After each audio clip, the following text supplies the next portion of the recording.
90.3 WHPC, the voice of Nassau Community College.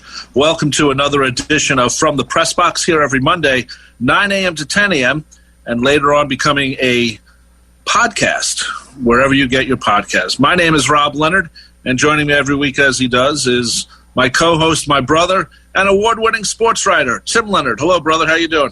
I'm good, brother. How are you? I'm doing fine. Another interesting week, a sad week and a happy week, if depending on if you're an Islander fan or if you're a Tom Seaver fan. Well, if you're both, it's a sad week and a happy week. Yeah, that's what I meant. That's what multitude of emotions that sports brings.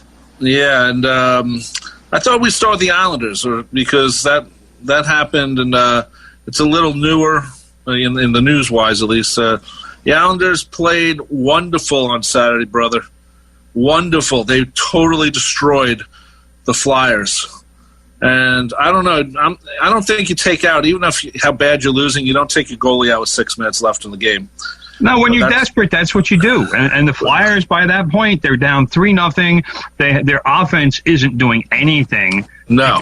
The Islanders choke the life out of them. If you ever want to go to Africa and see a boa constrictor just kill something. And that's what boa constrictors do. They wrap themselves around whatever it is, and they keep squeezing until the life expires. And that is exactly what the Islanders did to the Philadelphia Flyers Saturday night. Yeah, they wouldn't let him breathe. They wouldn't let him do anything offensively.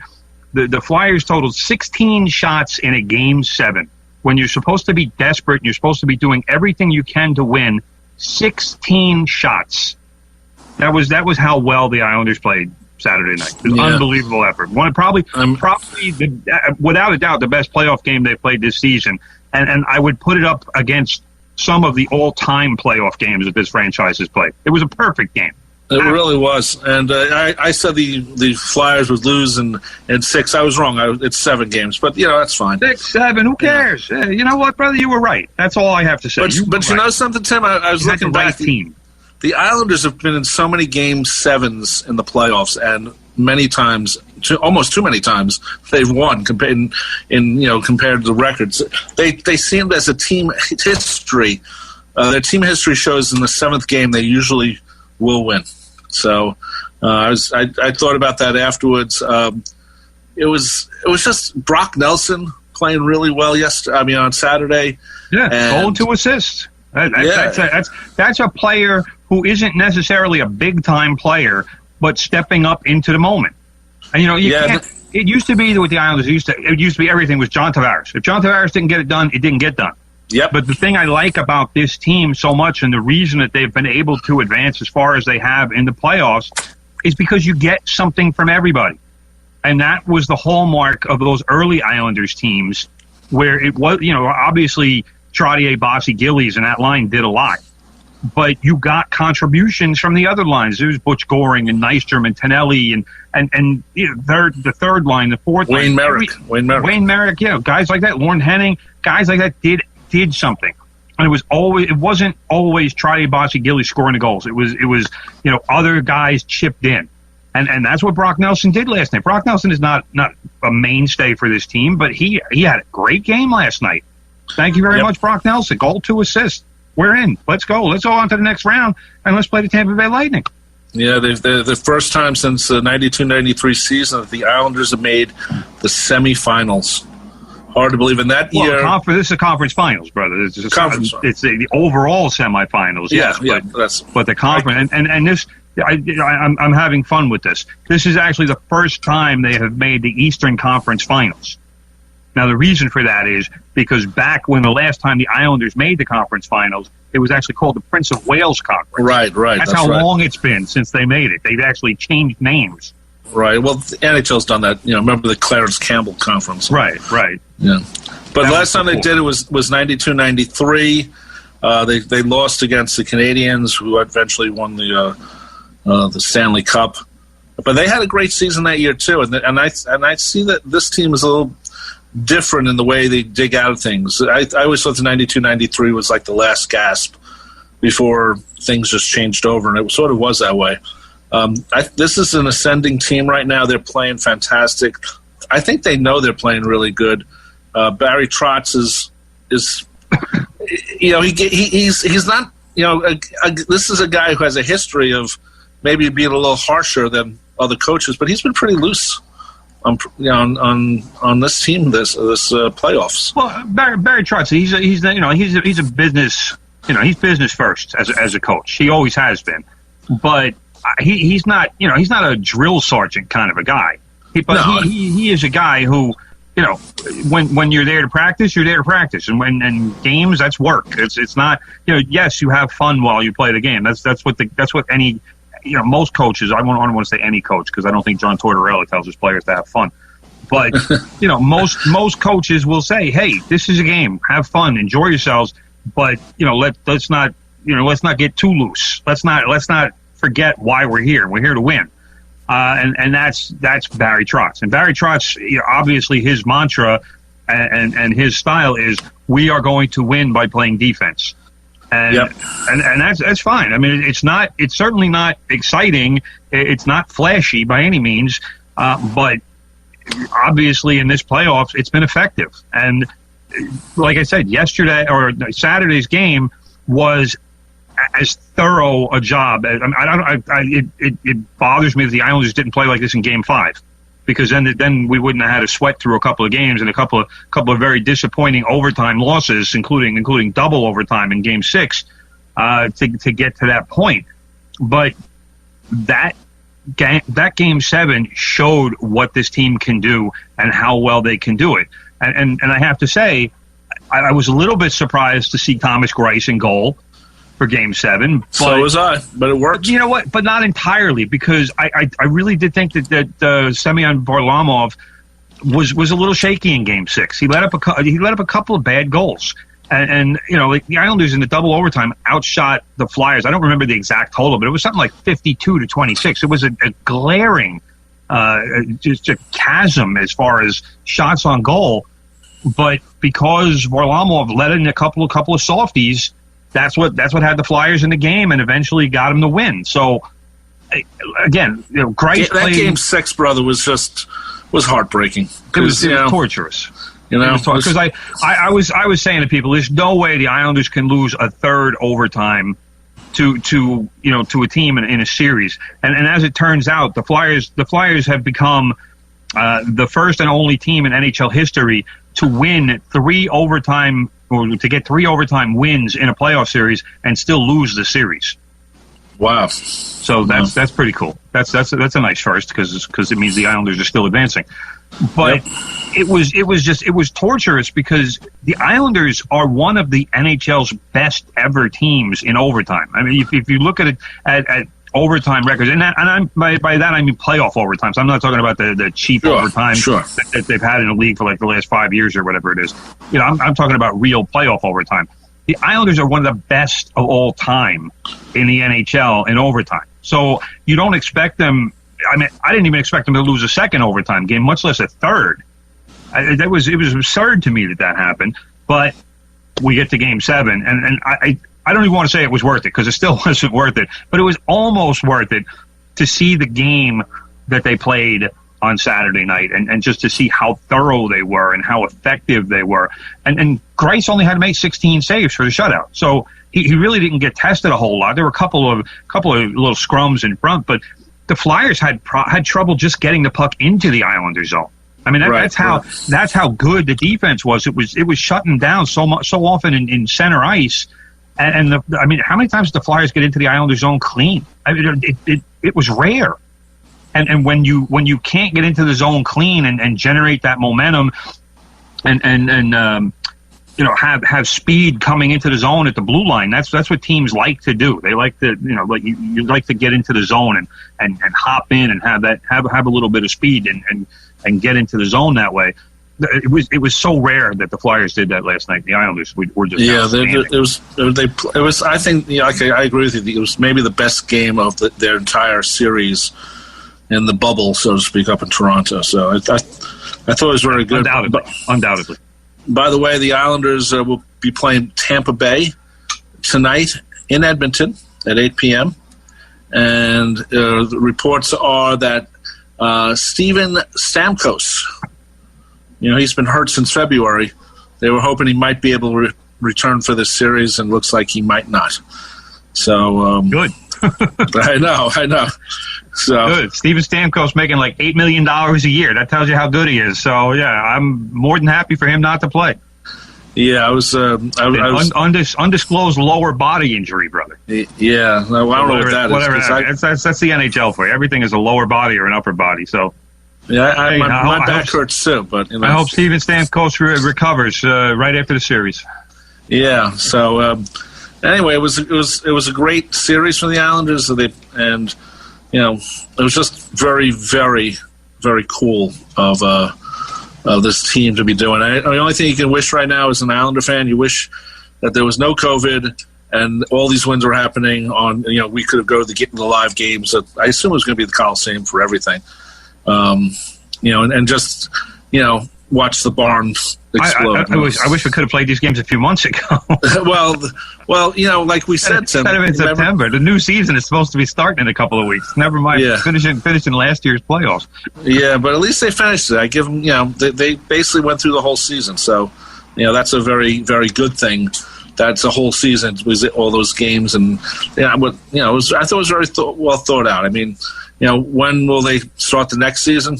I don't know if they know even. It's probably not going to be before late November or early December. I think that would be a starting point. But if I was them, I'd wait until after the new year, and work it around that. Only because I personally think an extra month would help. Plus, it's December. It's Christmas time.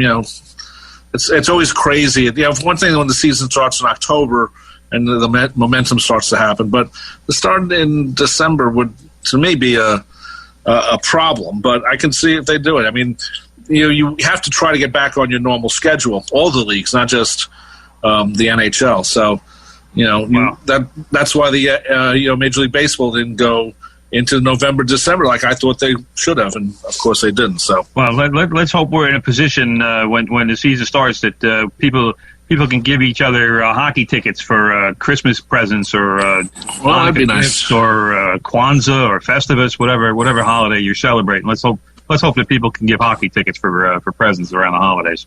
And should we tell our story, Tim, or do you have something else? Yeah, go ahead, bro. I'm going to let you tell it because I wanted to touch on a little bit. Just going back to the theme of the defense. Scott Mayfield scored the first goal for the Islanders on Saturday night. Which, let's say, Scott Mayfield doesn't score a lot of goals. It's the Ken Morrow goal in 1984. Exactly. I made the comparison to Gord Lane. You got to be an old New York Islanders fan to remember Gord Lane. That's about how often Scott Mayfield scores. But he got the first one, and then Andy Green. 9:27 with Scott Mayfield. Andy Green then adds another one at 13:12. So the Islanders get 2 goals by 2 defensemen in under 4 minutes, and that was really the story of the game right there. We've mentioned Andy Green on the show. I think it was a couple of weeks ago. Talk about a guy who is just kind of unnoticed, unappreciated. But what a trade that has been for Lou Lamoriello. That he brought in a veteran presence, a guy. Yep. I mean, and let's face it, Johnny Boychuk has been out for a long time. He had that injury in the last series in game 1, I think it was, and he hasn't played since. And Andy Green has just completely stepped up and not only taken over the on the ice and giving the Islanders great minutes, but he's also stepping up in that leadership role, and that's something that Johnny Boychuk handles a lot for the Islanders. But now Andy Green, you see Andy Green, he's got all kinds of gray in his beard.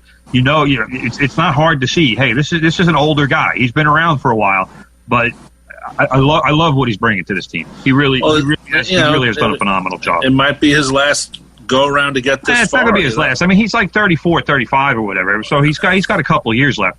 But he's been around. He's been in the wars, as they say. Yeah. So this is a guy who really has done a lot more, I think, than people expected when the trade was made, but at the deadline. But I tell you what, Lou Lamoriello could not have asked for this trade to work out any better than it has thus far.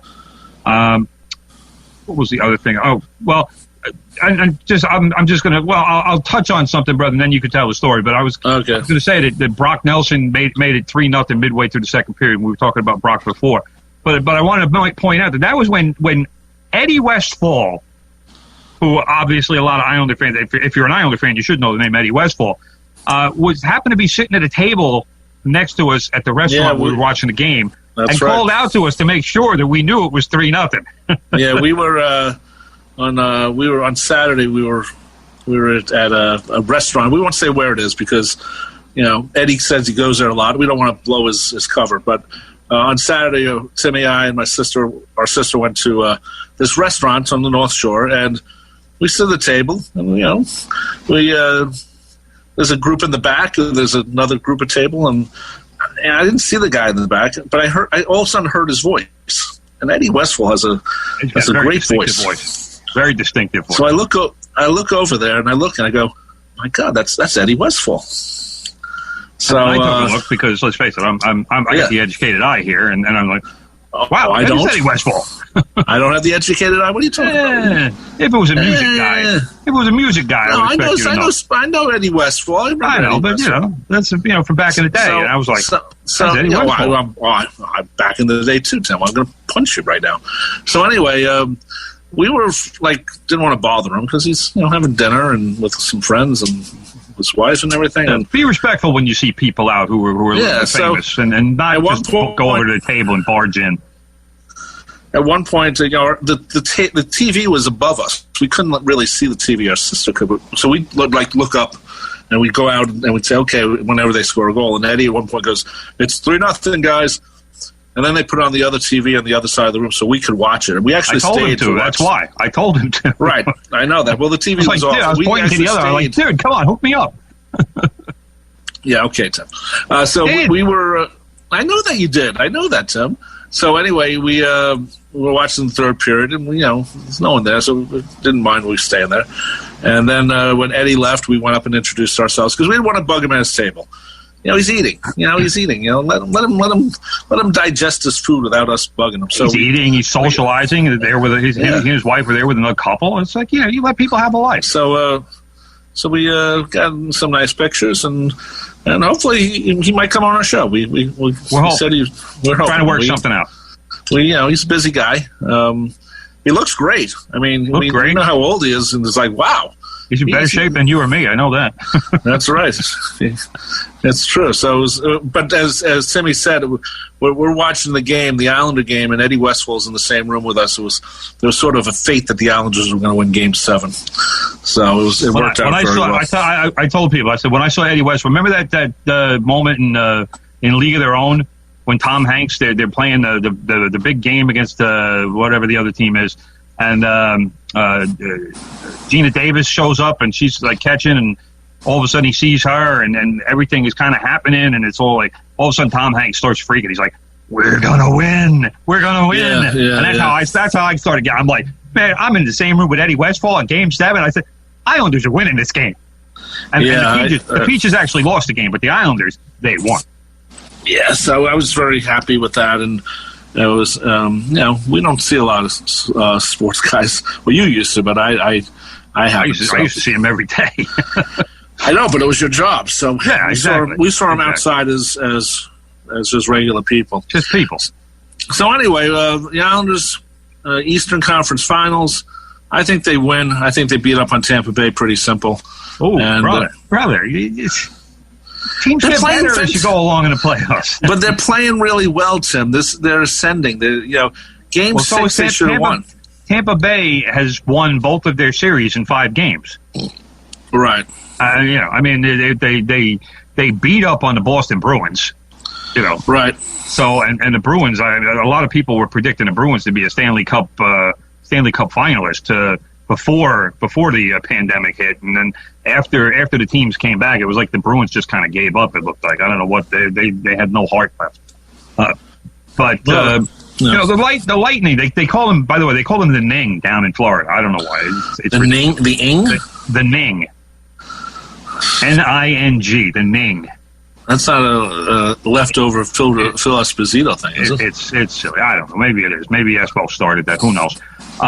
But they bounced the overrated Boston Bruins in 5 games, and they won 4 straight because they lost game 1.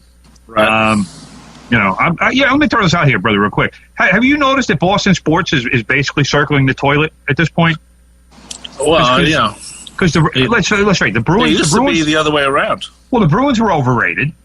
The Red Sox stink. They're in last place. They basically sold out the season. The Buffalo Bills are favored to win the AFC East this season.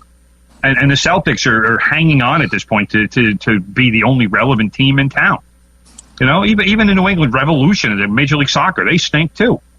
Well, as those overexcited Boston fans, they thought it was going to last forever. So they get a little crazy, brother. But but I digress. Let's get back to Tampa Bay. They're a good team.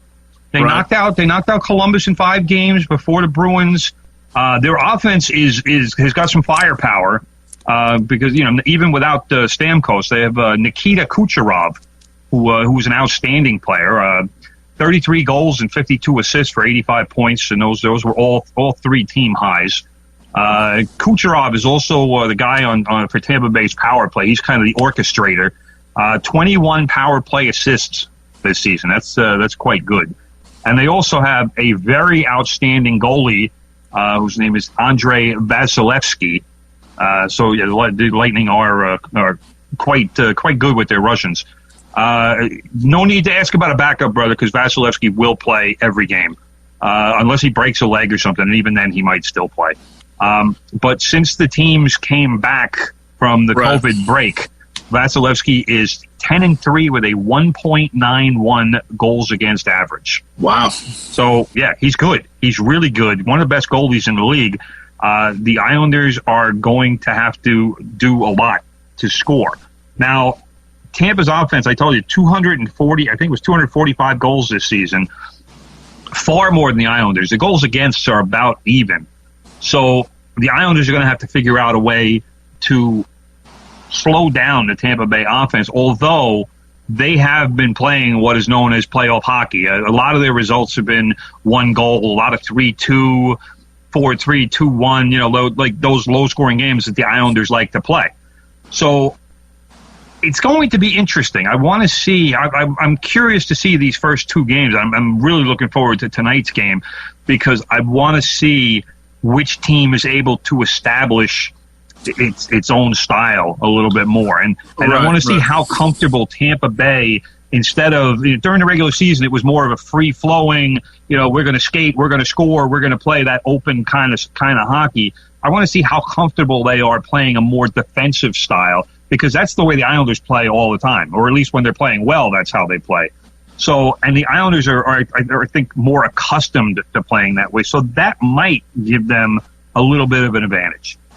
Yeah, and I go back to the Flyers. I mean, how many people actually thought the Flyers were going to win Game 7? And they were the favorite. They were the number 2 or the number 1 seed, or whatever they were. But they were obviously on paper the favorite.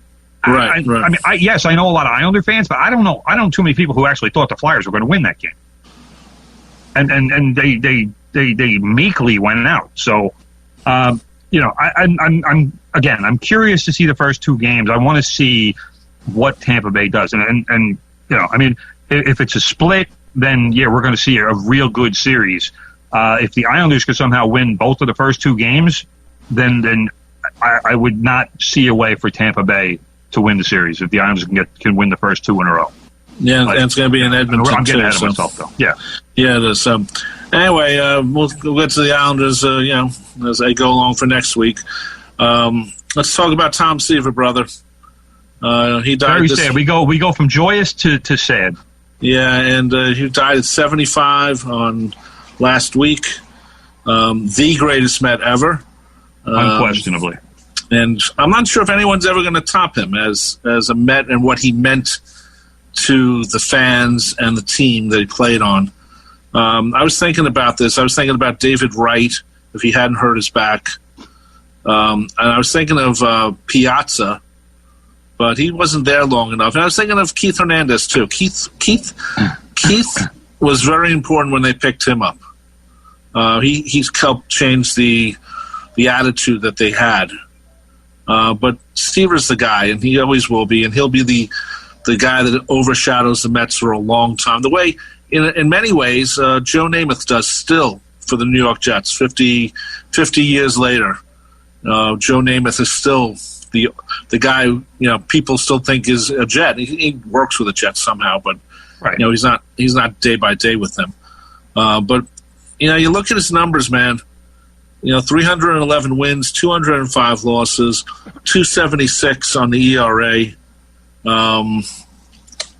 had a lot of things going on, man. He was just one of the greatest guys. And, there's a couple of things. We were actually at the and I'm going to jump around to him. We were at when they retired his number in 88 on June 24th. It was you, me, Suzanne, Bob Tuck, and I think Richie was there too, but we were all there.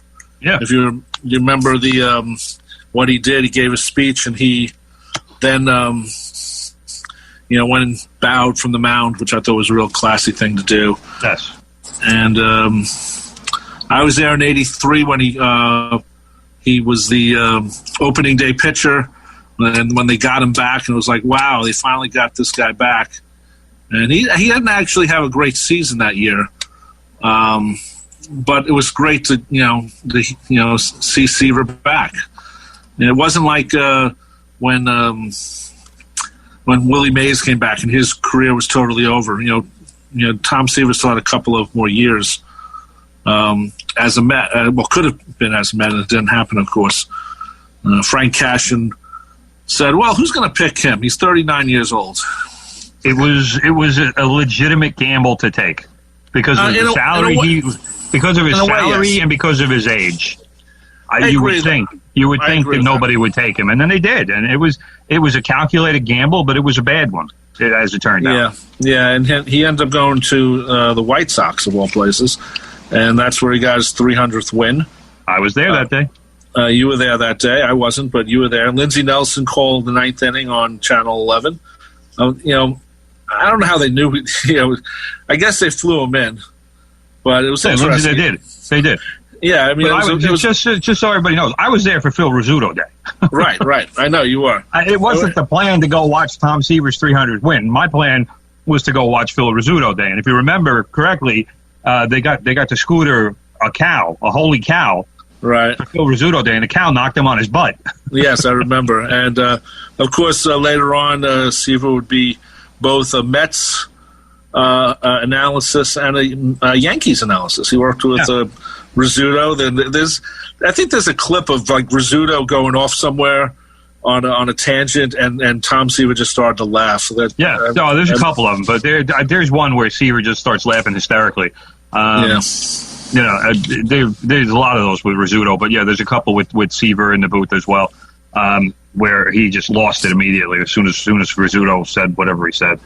I just want to point out something, bro. When you talk about Seaver as the greatest Met ever, one thing that I think is mandatory for greatest whatever as part of a team, you have to start with that team. And Tom Seaver came up with the Mets. He was signed by the Mets that crazy lottery where the Braves were found to have signed Seaver illegally, and I don't really know all the background of the detail behind it, but the Braves, the commissioner's office said, no, you can't have him. You signed him illegally, and we're going to open it up to any team who is willing to match your offer to Tom Seaver. The offer was $50,000. Only 4 teams were involved in that lottery. Right. Which I can't. Yes, $50,000 was a lot of money back then. Don't get me wrong. It was, in baseball terms, it was a lot. But I can't imagine why there were only 4 teams. I agree. You wouldn't even have to spend it. All you had to do was say, if we win, fine, we'll give it to him. But how were there only 4 teams? And where were the Yankees when all this was going on? Well, Steinbrenner didn't own the team. Steinbrenner didn't own the team at that point. But come on. CBS owned them. They didn't spend any money. I can't believe it. Four teams were willing to give Tom Seaver $50,000. Right. And Seaver started in 1967. He was Rookie of the Year. The first time I met was a Rookie of the Year. And actually, there have been a lot of Rookie of the Years for the Mets, so that's always been a good thing. You know what, though? The thing about Tom Seaver, let's say he hadn't, let's say he didn't want to leave because, the whole thing with M. Donald Grant. No, I'm saying let's say he didn't. What if he had 300 wins with a really bad team in 77, 78, 79, and 80? You said what? I didn't hear what you said. You said would he have or what if he gotten the wins? Would he have gotten to 300? Yeah, I don't think so because those Mets teams were bad. Really bad. He played on some better teams, and obviously better teams will allow you to get more wins because look at Jacob deGrom. He's a perfect example. He's obviously one of the handful of best pitchers in baseball right now. He can't get more than 12 or 13 wins in a year because the Mets don't hit when he pitches. Right. Well, apparently he got to win yesterday. But right. I mean, and deGrom kind of goes back to what I was saying about guys coming up and to be judged as greatest. The difference is that deGrom was so much older when he came up. Seaver was still a kid. Right. And that's why I can make that comparison like Derek Jeter. Derek Jeter came up with the Yankees when he was 21. So he spent 2 decades with the team. Yes, and also a good point with Jeter. Jeter's the type of guy that even Met fans could appreciate, and Seaver was the type of guy that Yankee fans could appreciate. Yeah. Professional talent. Tom Seaver, no matter, I mean, let's face it, I'm not a big Mets guy, and I know a lot of people who are Met fans who can't stand the Yankees. I don't really care about the Mets, but you have to respect the talent. And Tom Seaver was one of those guys. I don't like the Mets. I got to respect Jacob deGrom. I respect what he does because he's good. He's that good. If you're going to just hate for the sake of hating, then I don't see any point in that. You have to respect talent. And I agree. That's why I was happy for Pete Alonso last year when he broke Aaron Judge's record for the rookie home run. I was happy for him. Good for him. He's a good kid. I was happy that he did it. I would have rather if they maybe stayed tied as opposed to him passing Judge because Judge is also a good guy. But that's what I'm talking about in terms of being there for the embryonic stages of their career, and then the fans can see them really emerge and blossom as a star. And that's what Met fans got to do with Seaver.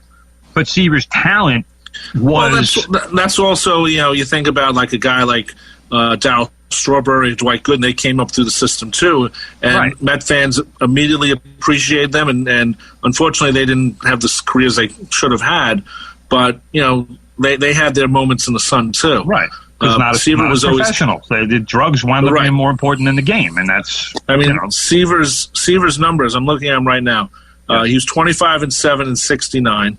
He had 6 seasons in his career that he was over 20 games, 20 game wins for the season. 20 wins, yeah. That included 77 when he got traded from the Mets to the Reds. He was 7-3. When he got to the Reds, he went 14-3. So it was 21-6 for that year. He's just incredible amount of innings pitched. Let's see. In 73, he pitched 290 innings. That's why he's a Rob Leonard favorite. You know that. How many complete games for Tom Seaver, brother? You got that stat there? Complete games. This can't be right. Yes, 231. Yeah, it is. It's right. Wow. Tom Seaver he'd go out there and he'd finish what he started. But he knew when he was pitching. He knew in his mind, I'm going 9 today.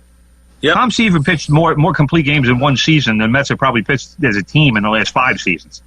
All right. Well, so that was the mentality back then. Is when you're out on the mound, you're going to finish what you start. Now, I'll say this because this to me is what sums up Tom Seaver very, very nicely. Hank Aaron, brother, you don't get too many better hitters than Hank Aaron. He said that Tom Seaver was the most difficult pitcher he ever faced. Now, when Hank Aaron says that, one of if not the greatest hitter of all time, that's obviously the highest praise you can get. And I'll give you one more quick one. Quote, blind men come to the park just to hear him pitch. That was Reggie Jackson. Yeah, and Henry Aaron was Tom Seaver's. He loved Henry Aaron. That's one of the reasons he signed with the Braves. Right. Because Henry was there, and then he couldn't get to play with him. So that was kind of interesting. It's funny because I'm looking at complete games compared to wins. I mean, in 70, he had 19 complete games, but he had 18 wins. In 71, 21 complete games and 20 wins. And what was the other one? That's it. I mean, he had more complete games than wins in some seasons. That's just incredible. That means they left him in it while they were losing. Yeah, he would pitch complete games and losses. That was certainly not unheard of back then. Yeah, that's just how it was. Yeah, so one of the things about I still remember when Seaver got traded. We were at Bob Tuck's house, and his dad comes down and he goes, "Oh, by the way, Tom Seaver was traded today," and we just it was like someone punched us in the gut. Stomach punch. And oh God, it still bothers me. But at the same time, does Seaver get 300 wins otherwise? And he also had at that moment, and it's been surpassed since, but he had the highest votes for the Hall of Fame, percentage wise. Yeah, compared to over what was it 98% or something? Almost 99. Yeah. So that's incredible if you think about it. It's like wow. It's like that's pretty damn good. But Mariano Rivera's and Ken Griffey Jr. the other two that have since surpassed. Mo got 100. So yeah. So nobody's going to beat Mo. No. So. I will say, brother, we didn't say, cause though, but Tom Seaver has been battling Alzheimer's disease for a while, and last year his wife, they basically said he wasn't going to be doing any more public appearances, but COVID-19 was also an issue with this, and that was I think officially listed as among the cause of death, but as always is the case with COVID, it just exacerbates whatever other conditions that you have going on. So, right. That's the real sadness. Another 2020 casualty to COVID-19. It gets Tom Seaver. And I didn't realize this, and I guess I blanked it out. Guess who was on the '86 Red Sox? Tom Seaver. Tom Seaver was on that team. He must not have been. He must not have been on the playoff roster then. I don't remember seeing him in the playoffs. He got introduced game one, or whenever they first played, I guess at Shea, and he got a huge ovation. But he did not play. He'd basically hurt his knee. He tried to come back in '87 and realized he couldn't do it, and retired. But I forgot he was traded from the White Sox to Boston. Or Boston. I think wasn't that a free agency? I thought he. I don't know. I'll have to look. Yeah, so I was like, wow, and he, fortunately he never got to pitch against the Mets in the World Series. That would have been very harsh, do what you got to do, brother. If you're on another team, that's what happens. You got to play. But it's Seaver, and I always cheered when the Mets would play the Reds. And I was there in '83. Myself and Bob Tuck went to opening day, and Seaver walked out from the bullpen, and he got a standing ovation. Instead of just coming out, and very quickly, he absorbed it all. He loved it. He was very good at absorbing the cheers. He had no problems with that. Also, he besides doing the Mets and Yankees analysis, he also did the World Series for ABC in '77 and then NBC '78, '80, and '82, and worked part of this division series and NLCS in '81. So he did a lot of broadcasting too. People forget that he did a lot of broadcasting. He was a great broadcaster, Yeah, I liked what he did on the Yankee games, and then I thought he worked well with Rizzuto, because obviously Rizzuto wasn't easy to work with because you never knew what was going to come out of his mouth. But I appreciated the knowledge that he brought. I mean, in a lot of ways, he's kind of like David Cohn. David Cohn, I think, is an outstanding broadcaster, he really kind of gets you inside a pitcher's head and lets you know what's going on. And Seaver did some of that, maybe not to that extent that Cohn does, because Cohn I think he's phenomenal at that. But Seaver's knowledge of the game was outstanding, and I thought he did a very professional job when he was in the Yankees booth. Yeah, and when he retired, it was the third highest strikeouts in all of baseball. It's I think he's at number 6 or number 7 at this point. 6. I think he's 6 now. Yeah, but he had how many was it? I don't remember. 3640 was the number. Yeah, and that was third all time at that point. It was behind Nolan Ryan and Walter Johnson, I believe. I thought it was Steve Carlton, but it might be Walter Johnson. Maybe I don't know. Carlton's close by. We'll double check. I just found out, brother. Seaver was traded from the White Sox to the Red Sox for Steve Lyons. Ooh, wow! He's now more memorable for being on TV than he ever was as a player. That's for sure. Except for that one time where he pulled his pants down. Well, that's something else.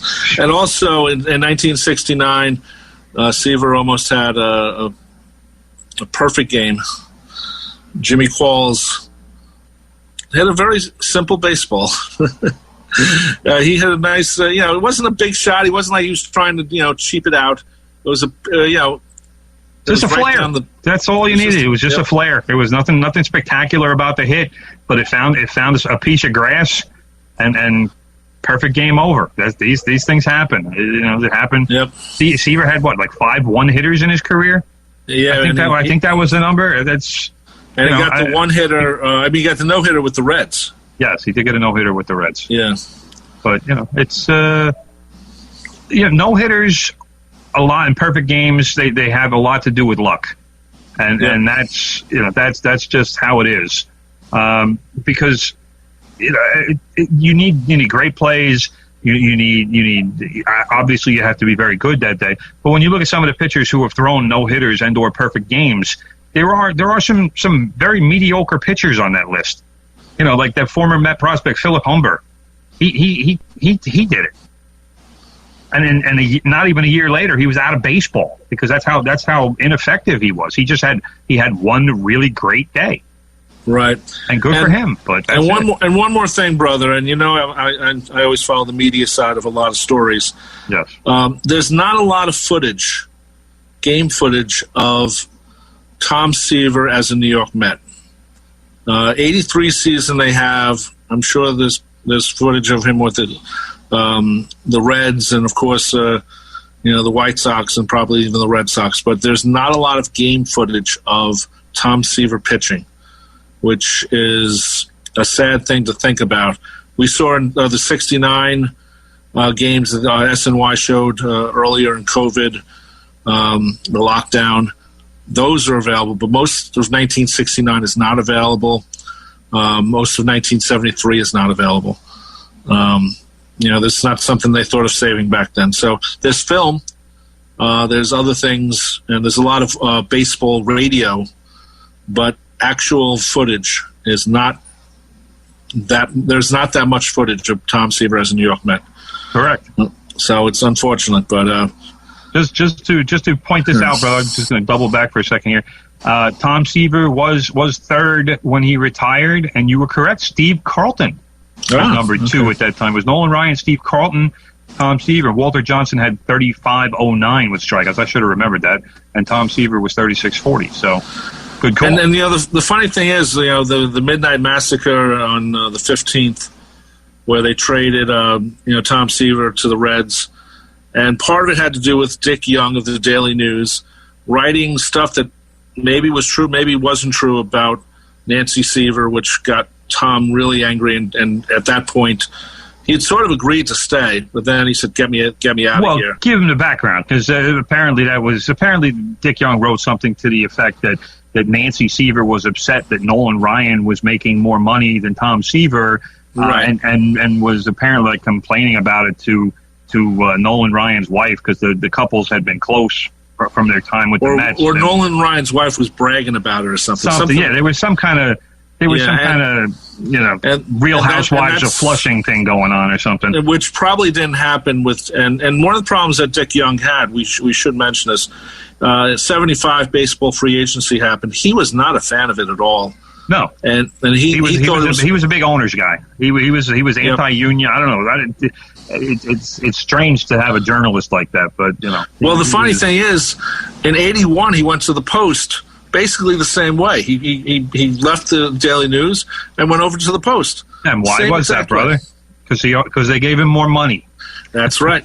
So, it was fine for him, but not for everybody else. Yeah, I remember Dick Young wasn't a big soccer fan when Pele first got signed too. So yeah, well, I had my own dealings with Dick Young in a couple of locker rooms very early in my career, and I can say he was as much of a pain in the ass as everybody thought he was. Yeah. So if you look at if you just look at his numbers, man, Seaver's numbers are fantastic. I love the complete games. That's just that's not what you're not going to see that anymore. All those complete games. Strikeouts, the closest he got to 300 was in 71 when he was 20-10. He had 289 strikeouts. 1970, 283. But get this. In 69, when he was 25-7, he only had 208 strikeouts. That's really interesting. Oh. Yeah. Who knows? So, he might have some arm issues or something. I don't know.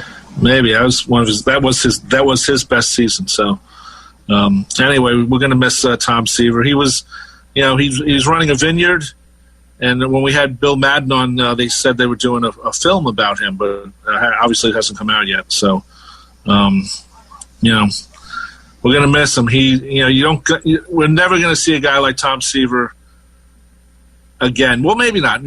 Derek Jeter would be one, but it's much tougher. It's much tougher too. Yeah, it's because it's a different game nowadays. Right, that's why. I mean, you have relief specialists. You have guys in the bullpen that's their job is to be in the bullpen. It used to be earlier, 50 years ago in baseball, the guys in the bullpen were, for the most part, guys who couldn't make it as starters. So you were taking a step down when you went to the bullpen. Nowadays, all these guys, they throw mid to high 90s, and their job is to strike people out. So right. Anyway, so take care, Tom. You're listening to 90.3 WHPC, the voice of Nassau Community College. We're from the press box here every Monday, 9 a.m. to 10 a.m. The show becomes a podcast later on, available at all your favorite podcast places. I'm Rob Leonard, and of course, my co-host is my brother and award-winning sports writer, Tim Leonard. What's next on the list, brother? What do you got? What do you want to... I'll let you pick the next topic. I can say that I can say I'm disgusted with the Yankees. How about that? The Yankees are now, because the Yankees are now in third place in the American League East. They can't hit. Garrett Cole has lost 3 starts in a row. What happened there, brother? There's just so much to be upset about.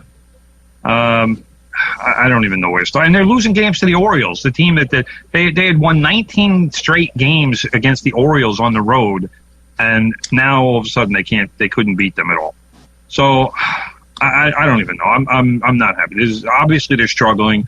They are after Sunday's loss 21-19.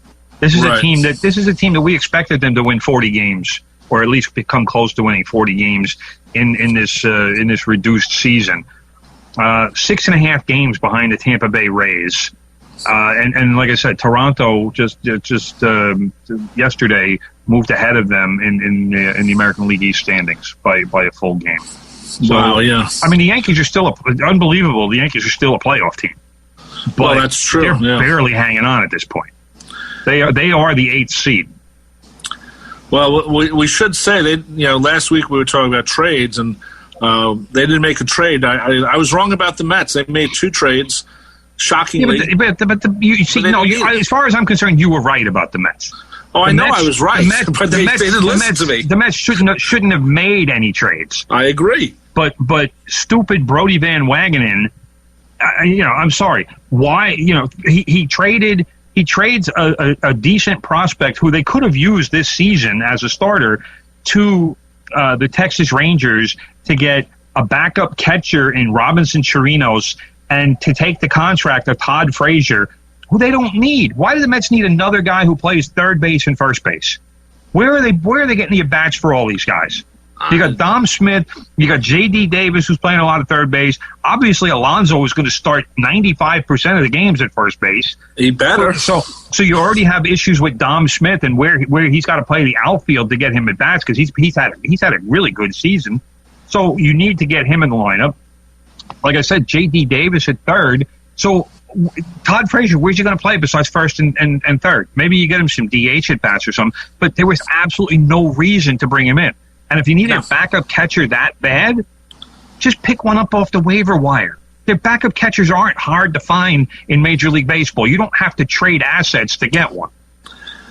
Brody just showed what I mean. You know, between that and the like we mentioned last week about him insulting the commissioner, but then it turned out that he was insulting his own owners. Why? I can't imagine he's going to have a job after this season.